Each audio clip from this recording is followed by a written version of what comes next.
أشهد أن محمد رسول الله. یہ کہ حضور پر جب وحی کا آغاز ہوا اور جب آپ نے اپنی نبوت کا اعلان کیا تو جو مخالفت ہوئی ہے وہ 3 برس تک اس مخالفت کے بارے میں 2 باتیں نوٹ کر لیجئے. وہ مخالفت ذاتی طور پر شخصی طور پر حضور کی تھی. ابھی ایمان لانے والے چند تھے، ان کی لوگوں کو زیادہ پرواہ نہیں تھی. انہیں یہ توقع ہی نہیں تھی کہ یہ جو ہے کوئی بڑی شے بن جائے گی اور بڑی تحریک بن جائے گی اور ہمارے لیے وہ بہت خطرے کا باعث ہو جائے گی، ہمارے مفادات کے لیے، ہمارے اقتدار کے لیے.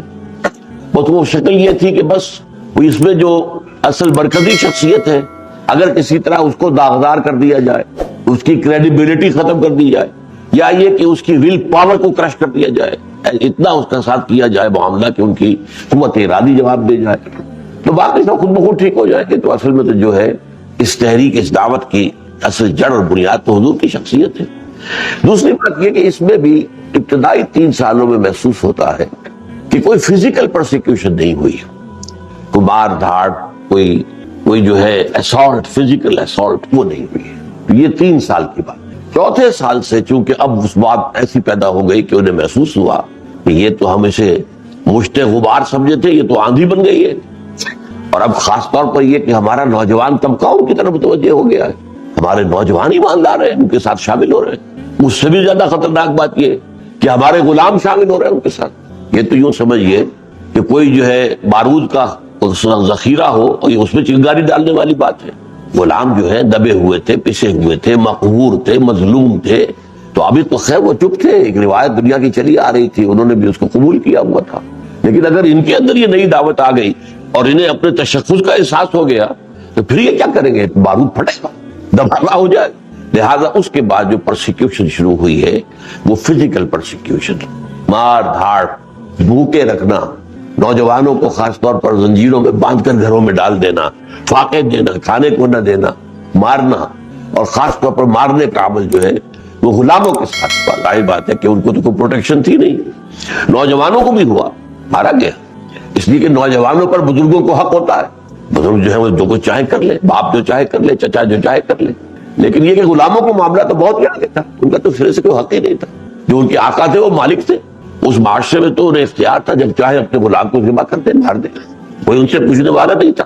جیسے آپ کی کوئی بکری ہے، آپ جب چاہیں ذبح کریں اور اس کا گوشت جو ہے پکا کے کھائیں، کوئی آپ سے پوچھے یہ کیا کیا تم نے؟ تو اسی طرح کا معاملہ غلاموں کا تھا. ملکیت تھے، جیسے بکری ملکیت ہے ویسے وہ بھی ملکیت تھے. تو یہ تدریجاً ہوا ہے معاملہ ایذا کا، اور جس کو پرسیکیوشن کہتے ہیں، ابتلا کہتے ہیں، ٹارچر کہتے ہیں، اس کا معاملہ ہوا ہے. تو ابتدا میں جو ہے وہ صرف شخصی پرسیکیوشن حضور کی، وہ بھی زبانی کرا. البتہ یہ ہے کہ پھر اس کے اندر کردار 3 رفتہ رفتہ نمایاں ہوئے. ان میں سے ایک کا یہاں پر قرآن میں ذکر کیا گیا ہے. ان میں کچھ لوگ تھے جو بدترین لوگ تھے، ہر خیر سے خالی، انسانیت سے بھی عاری، انسانی جوہر سے بھی محروم، نہ اخلاق، نہ جرت، نہ شجاعت. ان کا جو نمائندہ کردار ہے، چونکہ یہ بدترین کردار تھا، اس کردار کا نمائندہ ہے ابو لہب، بدترین انسان. یہی وجہ ہے کہ قرآن مجید میں صرف وہی شخص ہے جس کا نام لے کر جو ہے وہ اس کی مذمت کی گئی ہے، زجر و توبیخ کی گئی ہے، اور یہ کہ اس پر پوری سورت نازل ہوئی. تبت یدا ابی لہب وتب ما اغنی عنہ مالہ وما کسب سیصلی نارا ذات لہب وامرأتہ حمالۃ الحطب فی جیدہا حبل من مسد. ایک دوسرا کردار تھا جو مخالفت میں تو شدید تھا، لیکن دناعت اور کمینگی اس میں نہیں تھی. شجاعت بھی تھی، سخاوت بھی تھی. یعنی جو ان کے معاشرے کے اندر جو اچھے اوصاف تھے، جن کی بنا پر لوگوں کی تعریف کی جاتی تھی، وہ ان میں موجود تھے. لیکن یہ کہ وہ ایمان نہیں لائے، مخالفت میں شدید ہوئے. لیکن ان کی مخالفت بھی کھلم کھلا تھی، سامنے سے وار کرنا، پیچھے سے نہیں. ایک گھٹیا کردار ہوتا ہے جو پیچھے سے وار کرتا ہے. لیکن یہ لوگ جو تھے اس اعتبار سے ان کا کردار جو ہے بڑا مختلف تھا. اس کی 2 شخصیتیں تھیں نمایاں اس وقت. قرآن میں جس کا ذکر ہے وہ ہے ابو جہل. ابو جہل جو ہے وہ بہادر انسان تھا، اور وہ جو کچھ وہ اس کے دل میں ہوتا تھا سامنے کہتا تھا، اور وہ مقابلہ کرتا تھا. سخی بھی تھا، یعنی یہ اوصاف سارے میں موجود تھے. لیکن یہ کہ وہ سخت ترین مخالف تھا نبی اکرم صلی اللہ علیہ وسلم کا. اور خاص طور پر یہ کہ اس میں عصبیت جاہلیت بہت تھی. وہ یہ سمجھتا تھا کہ محمد نے آ کر ہمارے اندر تقسیم پیدا کر دی، ہمارا اتحاد ختم کر دیا. قریش کا قبیلہ تقسیم ہو گیا. بیٹا ایمان لے آیا، باپ کافر ہے، ہو گئی تبدیلی، ہو گیا تفریق. شوہر ایمان لے آیا، بیوی کافر ہے، بیوی ایمان لے آئی، شوہر کافر ہے. تو گویا گھر گھر ایک جو ہے جنگ چھیڑ دی. جب ایک قبیلہ آپس کے اندر اس شکل میں مبتلا ہو جائے گا تو دشمنوں سے لڑنے کی طاقت کہاں رہے گی؟ یہ تو آپ کو معلوم ہے قبائلی وہ معاشرہ تھا، اور قبائلی معاشرے میں تو ہر وقت جو ہے مسابقت اور مقابلہ رہتا تھا. اب اس میں یہ کہ جس کو آپ انگریزی میں کہتے ہیں a house divided amongst itself, ایک گھر جو خود اندر سے منقسم ہو، اب وہ کیا کھڑا ہوگا، کیا ریزسٹنس کر سکے گا؟ تو اس کو سب سے زیادہ یہ بات تھی کہ محمد نے آ کے ہمیں پھاڑ دیا، تقسیم کر دیا، ہمارے گھر گھر میں جو ہے انہوں نے لڑائی اور اختلاف پیدا کر دیا ہے. تو یہ حمیت جاہلی، ہمارا جو قبیلہ قریش، اس کا جو زور اور اس کا جو روب اور اس کا جو بھی ایک حیثیت ہے عرب کے اندر، وہ ختم ہو رہی ہے. لیکن یہ کہ یہ کھلم کھلا، اور جیسا کہ میں نے عرض کیا باقی دوسرے اوصاف جو ہیں جو وہاں پر بڑے سمجھے جاتے تھے کہ اچھے ہیں، جن کے بنا پر کسی شخص کی عزت کی جاتی تھی، وہ کہ جو بہادر ہو، حملہ کرے تو سامنے سے کرے، اور وہ یہ کہ وہ اپنے دین میں سچا ہو، اس کے لیے قربانی دینے کے بھی تیار ہو. اس کا کردار ہے ابو جہل کا. یہ ان آیات میں جو میں نے آج پڑھی ہے، جو تیسرا حصہ ہے سورہ علق کا، اس میں ابو جہل کا کردار ہے. ایک کردار اور تھا وہاں، اور اس کو چونکہ بہت نمایاں کیا گیا ہے. وہ لوگ تھے کہ جو دل سے سمجھ چکے تھے کہ محمد کی دعوت صحیح ہے، یہ حق، لیکن اپنے مفادات کی وجہ سے، اپنی چودراہٹ کی وجہ سے، اپنے اس معاشرے کے اندر حیثیت کی وجہ سے، اور وہ اپنی دوستیوں اور رشتہ داریوں کی وجہ سے، وہ اپنے معاشرے کو چھوڑ کر حضور کے ساتھ آنے کو تیار نہیں تھے. ان کی پوزیشن کیا ہوتی تھی؟ وہ سمجھیے جو منافقین کی پوزیشن بعد میں مدینے میں ہوئی، یہ اس کے برعکس تھے. منافقین ایمان تو لے آئے لیکن دل سے ایمان نہیں لائے تھے، لہذا جب اس جو ابتلا کا وقت آتا تھا تو پیچھے ہٹ جاتے تھے. اب جنگ کا وقت آیا، نکلو، پیچھے ہٹ گئے. انفاق کا وقت ہے، آؤ اللہ کی راہ میں خرچ کرو، ضرورت ہے، پیچھے ہٹ گئے. تو یہ منافقین. اسی طرح کا برعکس کر لیجئے کہ یہ وہ لوگ تھے یہاں پر کہ جو دل سے قائل ہو چکے تھے کہ بات صحیح ہے، لیکن وہ جو بیڑیاں پاؤں میں پڑی ہوئی تھی اپنے معاشرے کی وجہ سے، اپنے قبیلے کی وجہ سے، اپنی دوستیوں کی وجہ سے، اپنے تعلقات کی وجہ سے، یا اپنی سیادت اور قیادت کی وجہ سے، وہ جو ہے اس کی بنا پر ان کا مقصد کیا تھا؟ بھائی کوئی ایسی بات ہو جائے کہ کوئی لے دے کر معاملہ کر لیا جائے، کچھ بات محمد کی مان لیں، کچھ محمد ہماری مان لیں، تاکہ مساعدت ہو جائے. یہ لڑائی جھگڑا اور یہ دنگا فساد، جیسا کہ میں نے کہا، ہمارے لیے ایک طرح سے زہر ہے، ہمارے لیے تو خودکشی بن جائے گا. تو کوئی بیچ کی راہ نکال لے، کچھ محمد ہم سے منوا لے، کچھ ہماری بات مانے. یہ تو خیر ہو نہیں سکتا کہ 100% محمد کی بات ہم مان لیں صلی اللہ علیہ وسلم. لیکن یہ بھی بات ہے کہ ہماری ساری بات محمد ماننے والے نہیں ہے صلی اللہ علیہ وسلم. تو اب یہی ہے کہ کوئی لے دے کر معاملہ بیچ کا ہو جائے. اس کا کردار تھا اصل میں ولید بن مغیرہ کا. ولید بن مغیرہ جو ہے اس کا پھر بعد میں ذکر آئے گا، جو اگلی صورت ہے، جو سورہ نون یا سورہ قلم کہلاتی ہے، اس میں جو کردار ہے وہ ولید بن مغیرہ کا. اچھا، یہاں جو کردار میں نے کہا کہ درمیان میں کا جو کردار، جو بہادر ہو، شجاع ہو، کھل کر بات کرے، سامنے سے مقابلہ کرے، سامنے، اور اپنے جو بھی ان کے نزدیک ان کا دین تھا اور ان کے عقائد تھا اس کے لیے جان دینے کو بھی تیار ہو. یہ نہیں کہ وقت آئے تو بزدل ہو، پیچھے ہٹ جائے، جیسے کہ ابو لہب کا معاملہ بزدل تھا، وہ غزوہ بدر میں نہیں جا سکا. اس نے اپنی جگہ پر 2 کرائے کے آدمی بھیج دیے، مرسنریز، انہیں پیسے دیے، بھائی میری جگہ تم چلے جاؤ. اس کے اندر یہ صحیح ہمت نہیں تھی کہ وہ جا کر میدان جنگ میں موجود ہو. ابو جہل میدان میں گیا ہے، وہاں اس نے اپنی گردن بھی کٹوائی ہے، ٹھیک ہے، اس نے اپنے باطل دین کے لیے، غلط عقائد کے لیے جان دی ہے. بلکہ جب اس کی گردن کاٹی جا رہی تھی تو اس نے کہا تھا ذرا نیچے سے کر کے کاٹنا، تاکہ جب اسے نیزے پر رکھو گے میرے سر کو اور اونچا کرو گے تو اور اونچا نظر آئے، یہ معلوم ہے واقعی سردار کی گردن ہے. یہ اس نوعیت کا آدمی تھا. اچھا، ایک دوسرا کردار اسی نوعیت کا تھا جو پھر ایمان لے آئے، لیکن باقی اعتبارات سے یہی سارے اوصاف اس میں بھی تھے. شجاعت، مردانگی، جو بات کہنا اس پر عمل کرنا، حملہ کرنا تو سامنے سے کرنا، پیچھے سے نہیں، بزدلی نہ دکھانا، اور اس میں جو ہے سخاوت بھی. یہ سارے کردار موجود تھے. اور یہ کہ وہ جو ایک میں نے بتایا کہ جو سب سے بڑا الزام تھا ابو جہل کا، وہ ان کی طرف سے بھی تھا. یہ میں ذکر کر رہا ہوں حضرت عمر کا رضی اللہ تعالیٰ. ان میں بھی یہ تھا کہ یہ گھر گھر جو ہے لڑائی چھڑوا دی محمد نے صلی اللہ علیہ وسلم.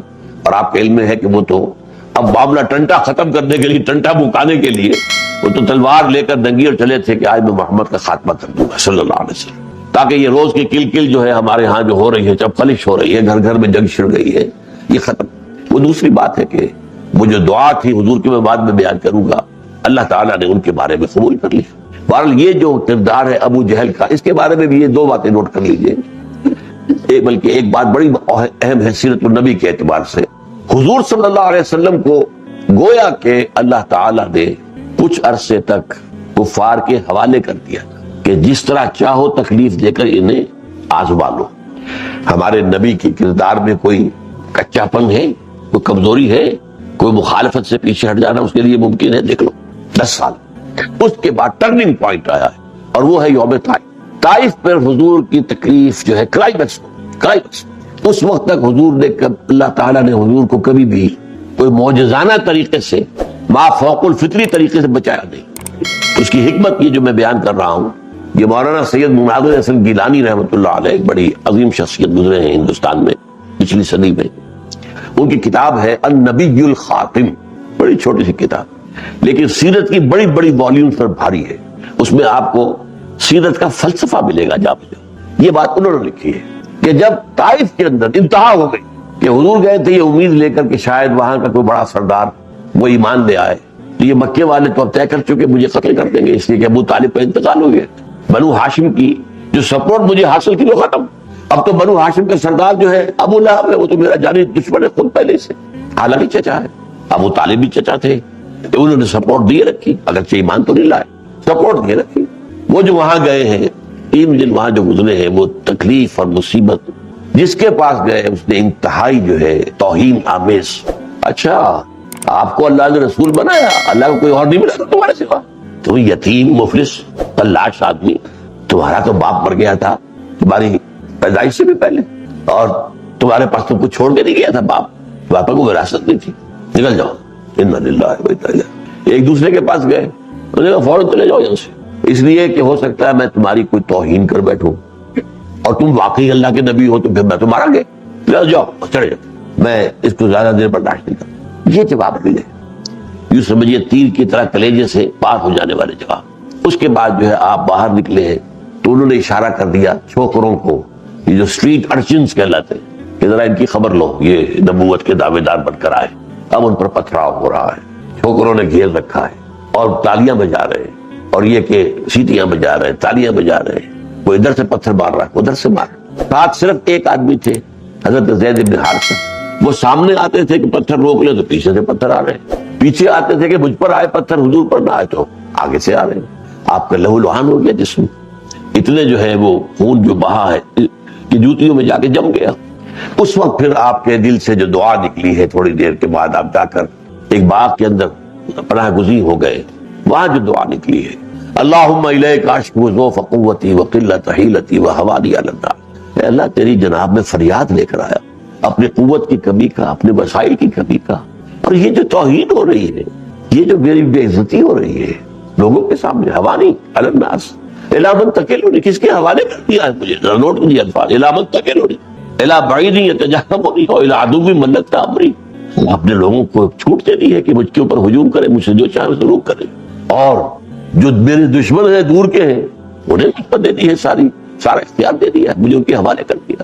لیکن اس فریاد کے بعد پھر وہ مقام عبدیت جو ہے وہ لوٹ کر آیا، ان لم یکن علی غضبک فلا ابالی، اے اللہ اگر تو ناراض نہیں ہے تو پھر مجھے کوئی پرواہ نہیں، ٹھیک ہے، سر تسلیم خم ہے جو مزاج یار پہ، مجھے تو اگر ہے تو احساس اور اگر ڈر ہے تو کہ تو ناراض تو نہیں ہوں گے، یہ سارا جو کچھ میرے ساتھ ہو رہا ہے تیری ناراضگی کا مطلب تو نہیں۔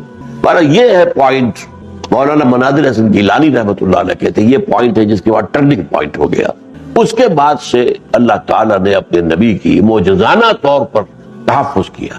چنانچہ آپ کو معلوم ہے کہ جس رات آپ نکلے ہیں گھر سے رات کو مدینے کے لیے جانے کے لیے، ہجرت کے لیے، تو پہرا تھا چاروں طرف گھر کے، کسی کو آپ نظر ہی نہیں آئے۔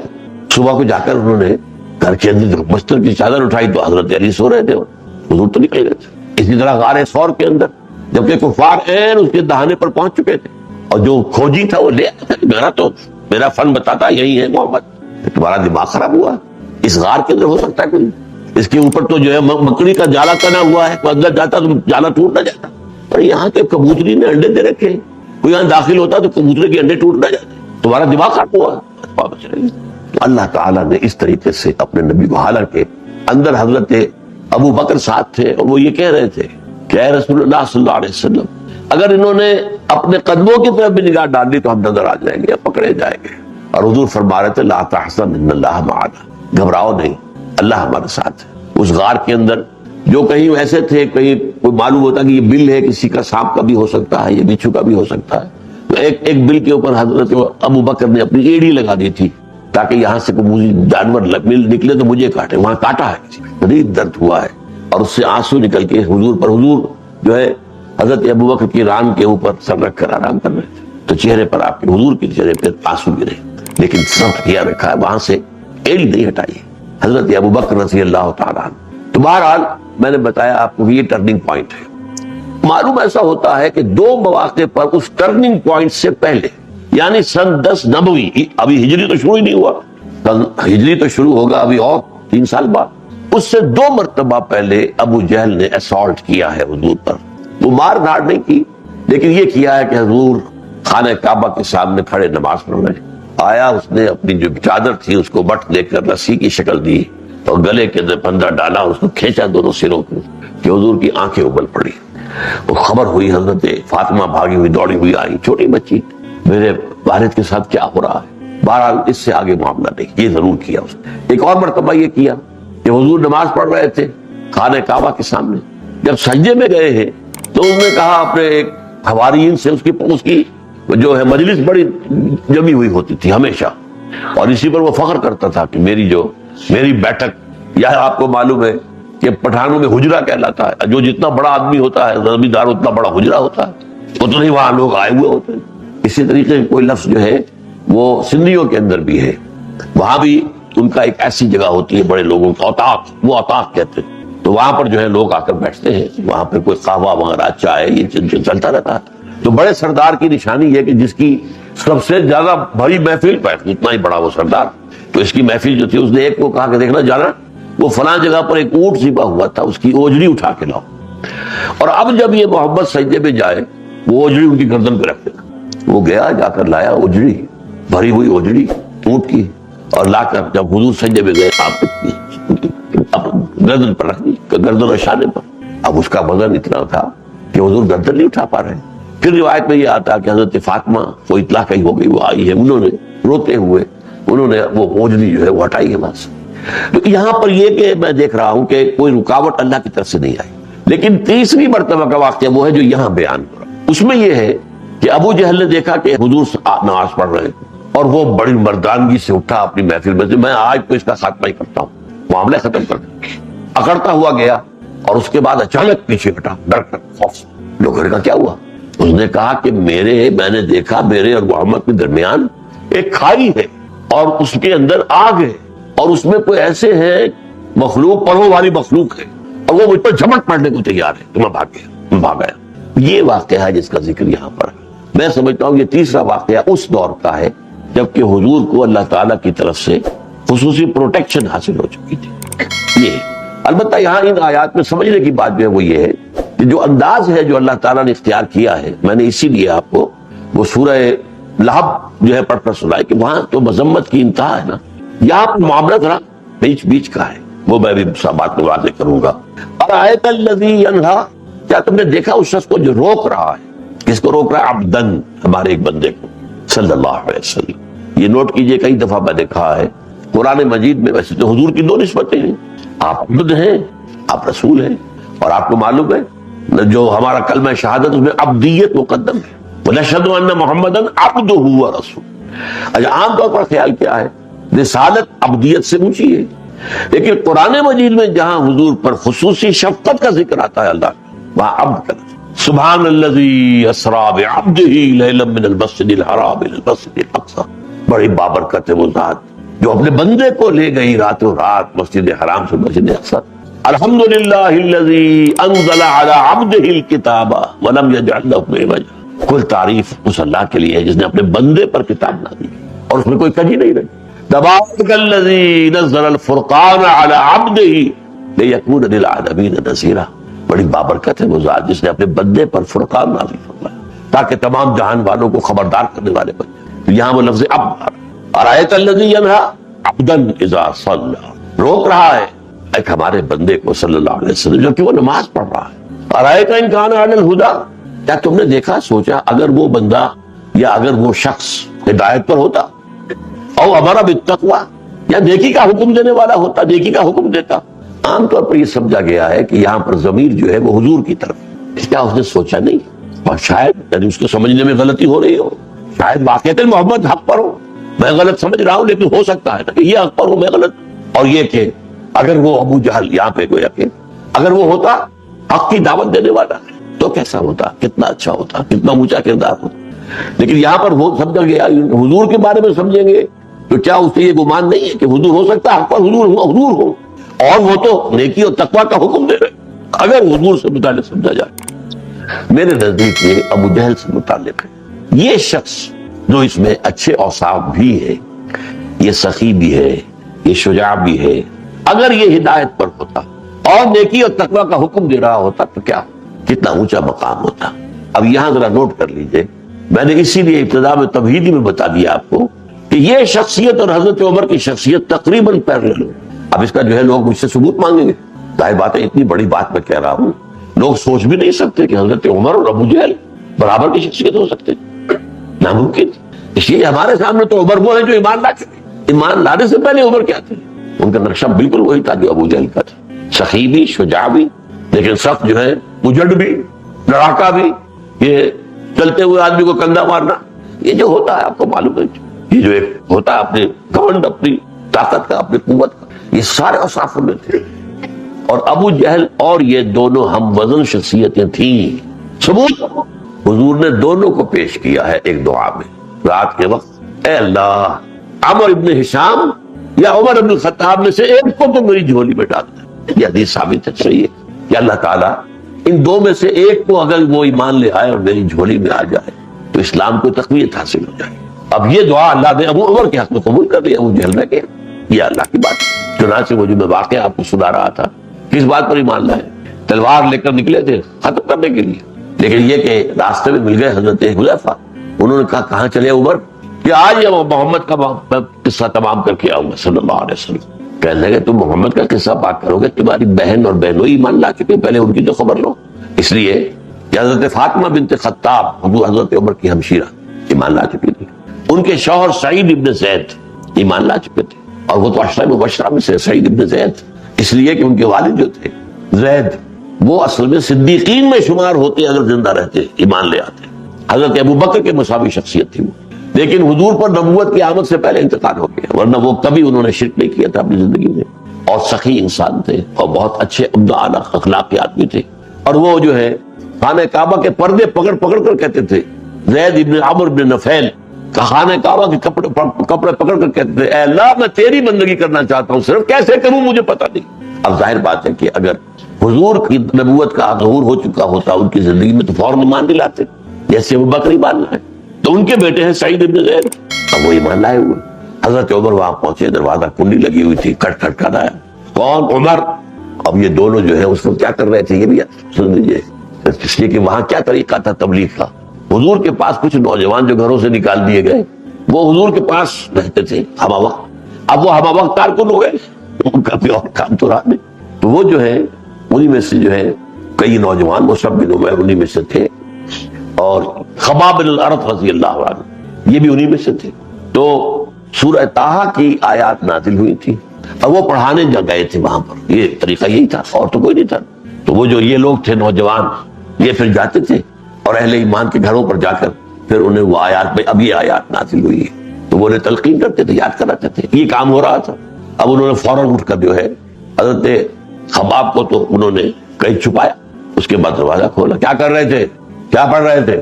اب یہ کہ کیا کریں، حضرت عمر سے کیسے جھوٹ بولے، کہا ہم کتاب پڑھ رہے تھے، یہ دکھاؤ کیا؟ نہیں تم ہاتھ نہیں لگا سکتے عمر۔ بہن نے کہا تم مشرک ہو، نجس، یہ پاک کر، تھپڑ مارا بہن کے۔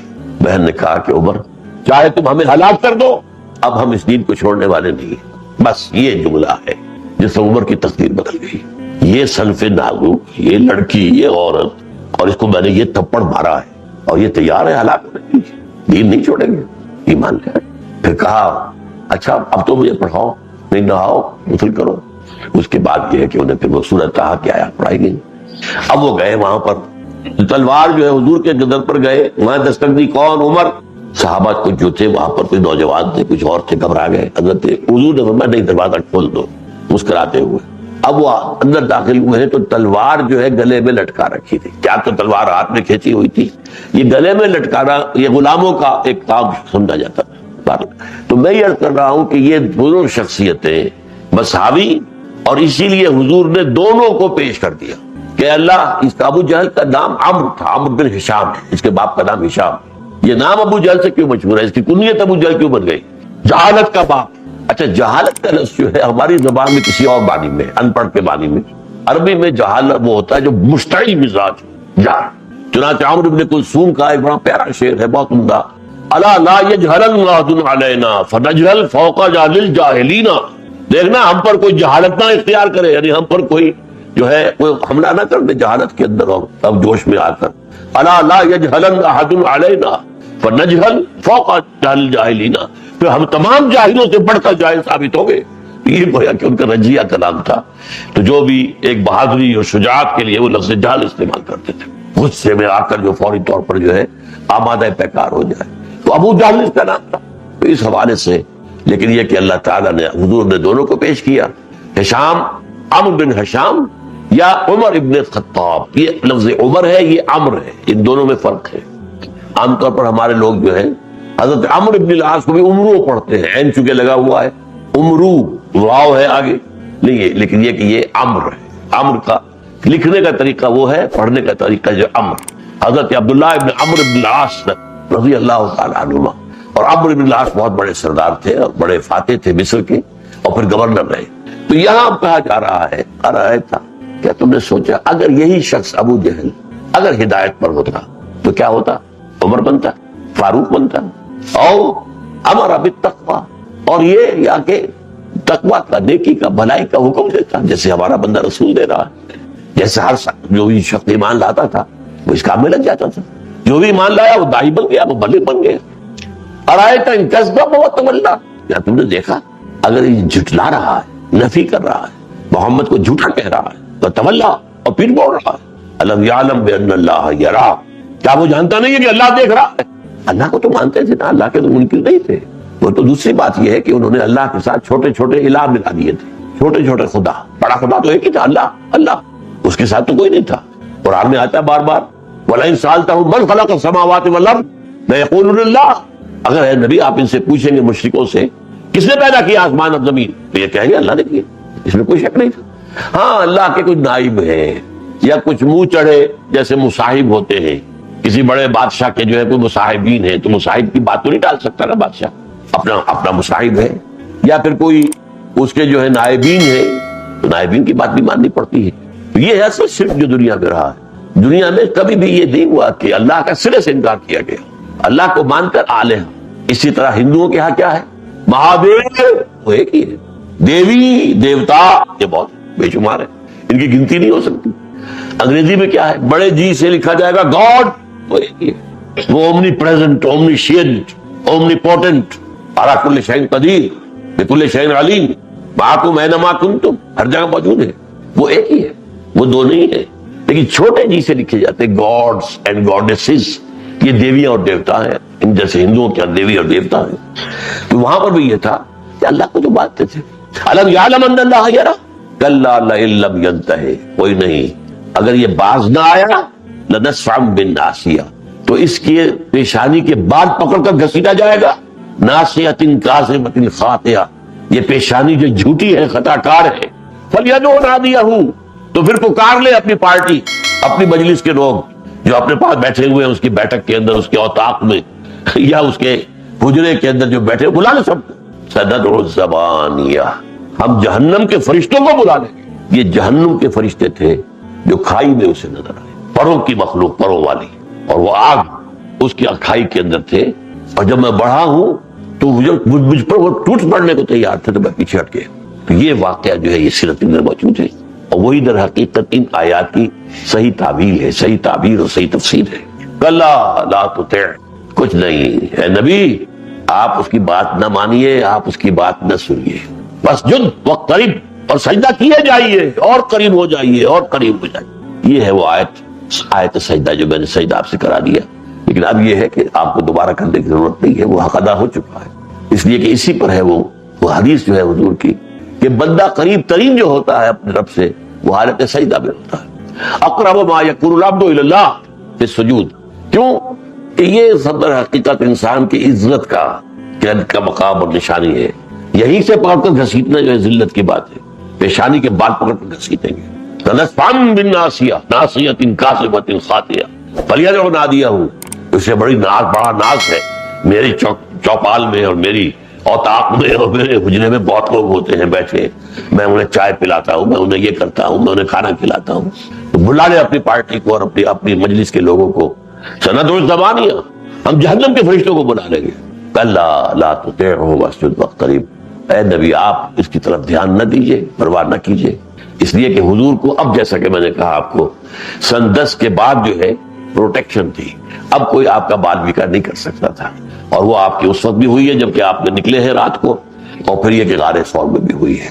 یہ ہے کردار ایک حضور کے مخالفین میں سے. برسبیل تذکرہ ابو لہب کا بھی آ گیا. وہ ہر اعتبار سے نہایت گھٹ گیا انسان. اس کے اوپر یہ الزام بھی تھا، اگرچہ اس کے پاس ایک عہدہ تھا. یہ جو چھوٹی سی حکومت تھی مکے کی، یہ سٹی اسٹیٹ تھی، ایک ان کا دارالندوہ تھا، پارلیمنٹ تھی. ایک خزانہ تھا ان کا جو کعبے کا خزانہ کہلاتا تھا. اب کعبے پر جو چڑھاتے تھے لا کر، جیسے بڑے بڑے مندروں پر، سومناتھ کے مندر کے تہخانوں میں کتنی دولت تھی، کتنا سونا تھا. تو وہ جو ہے یہ شخص خزانچی یہ تھا، اور مشہور تھا کہ ایک زرعی پھیرن جو ہے سونے کا بنا وہ کسی نے چڑھایا تھا کعبے پر، اور وہ اس نے. السلام علیکم. اگر آپ کو یہ لگتا ہے کہ یہ ویڈیو آپ کے لیے ویلیوبل ہے تو آپ ہمارے چینل کو سبسکرائب کریں اور ویڈیو کو لائک کریں، اور کمنٹ میں جا کے ہمیں بتائیں کہ آپ کون سی سٹی سے ہماری یہ ویڈیو دیکھ رہے ہیں. جزاک اللہ خیر.